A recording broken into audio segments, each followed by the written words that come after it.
One thing we're seeing a lot in recent polling is people are upset about data centers. Yes, they are. People are very upset about data centers, and this is across the country, and we know about it here in Florida. We have a lot of data center projects that are being proposed and being put up, and there's a lot of local opposition. There's a lot of national opposition, and I'm not totally against data centers, for the record. I think they are necessary infrastructure to build up the country to be ready for the AI. But people are very upset because they are going up quickly and they are driving up prices, especially with utilities. And I think sort of a magic trick would be connecting Trump to these data centers. And I think part of that is showing people how much money he's gotten from these tech billionaires, from Larry Ellison and Oracle and OpenAI and Greg Brockman and Sam Altman and David Sachs and Peter Thiel. And there's a way to turn those AI overlords into the faces of data centers. Again, look, in Florida, Byron Donalds, the Republican candidate, is being bankrolled, folks, by the data center industry, by the big tech guys. And in Florida, they want to build 2,400 data centers in the next 3 years. And even very red counties, there's a county up here in North Florida called Wakulla County, and it is as red as you think it is, both of vote and neck. And Wakulla County voted against data centers, and they need jobs desperately. They're a small, poor county. And they're like, nope, no thank you, passing on the data centers. Yeah, well, I mean, you think about Florida, all the water in Florida, the whole state comes from the aquifer. All this water underground it's our drinking water, it's everything that we have, and these data centers are threatening to like suck it all up and poison it. And it's a critical part of the environment here. Anyway, I think the trick again is turning the general anger about data centers into something specific connected to Trump and Republicans. And I think if Democrats can nail that with all these candidates, they don't even. It's not even that hard to stick the landing on that one. No, I wouldn't say. But it's sort of like a flashing red light opportunity for Democrats to hop on this, and I haven't seen that yet. I mean, I know Republicans are terrified of the issue now. In Florida, and I've seen polling about it in Florida and in North Carolina. In both states, Republicans are suddenly like, I don't know about those data centers anymore. What they could be problematic. So that's something to really keep an eye on in the coming weeks if Democrats can grab onto that issue. And I think for Florida, it's already front and center in both the Senate race and the governor's race in particular, but the Senate race as well. And we're watching both of those races very closely, because if this red tidal or this blue tidal wave is as big as we think it is, it's going to draw Florida from that red state long shot into the purple state in play. And we're getting a lot closer to that every single day with the overperformance we've seen from both Jolly and Vindman in the last bunch of polls.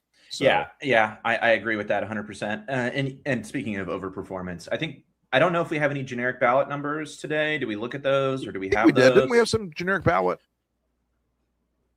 We might have, but I'm not sure. Who can say? Who can say? We don't have them, apparently. But, we're seeing a lot of these generic ballot numbers. There's the House poll. Okay, this is the House poll. And we do have a generic ballot there. So this is which party do voters want running the House. 44% say Democrats, 37% Republicans. Again, this looks great for Democrats. It looks really good. D+4 is solid. Could be better. Could be a lot better. But I also think, again, it's worth reiterating, generic ballot does not capture what we will see on election day in terms of Democratic performance. I think correct. I think it will generally underestimate Democratic performance by 1 or 2 or 3 points. So that puts a lot of districts here in Florida and elsewhere. That puts a lot of districts within reach. And we've talked about like surprises in these elections. I think you will see deep red districts that have been deep red since 2012-ish flip back to Democrats. And, Republicans are and have achieved a significant amount of mitigation with redistricting, with mid-decade redistricting. Oh, sure. They have blunted the effect of the blue tidal wave that we're talking about. And but not enough though, folks, to truly reset the map. No, they're not going to pull a win out of it generically. No, not enough to reset the map, enough to defend themselves, enough to maintain a pretty powerful minority, but not enough to keep the House. Not enough to bring him all the way home. And the Senate again still in play. I think we didn't really touch too much on South Carolina yet last week. Oh yeah, but I do want to talk about that for a second. Yeah. Let's dive into that for a second. I want to preface this by saying that I don't think a Democrat can win this seat necessarily. It's a very tough. It's a tough state. Very deep red state. Yeah, it's also extremely conservative and very Republican. Yes, very, very conservative. Very Republican. Don't dump a ton of money into there. Don't. Look, and that's not to say Andrews isn't a great campaigner, great candidate. She's done a great job, but man, it is still a very high hill to climb. But all that being said, I think it's worth noting that Nancy Mace, in the recent polling in South Carolina's Senate primary, is losing. So, sorry, Nancy, you're not going back to Washington, D.C. No, I'm afraid, Nancy, your time. It's really too bad. Is over. She's been rejected by the president and by the voters. Yeah, Nancy's not in a great spot. It's really tough to be Nancy Mace sometimes. Time to get those pajamas out and have a cocktail. Because apparently she likes both pajamas and cocktails. Well, who doesn't? Who among us? Can you really blame her for that? At this point in my life, I cannot blame her at all.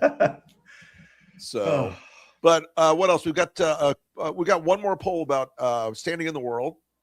Doing good, Donald. We're very respected. We're the hottest country anywhere. This was I want to say this was very similar in 2016. Trump has a pattern when it comes to dealing with foreign leaders, especially our allies.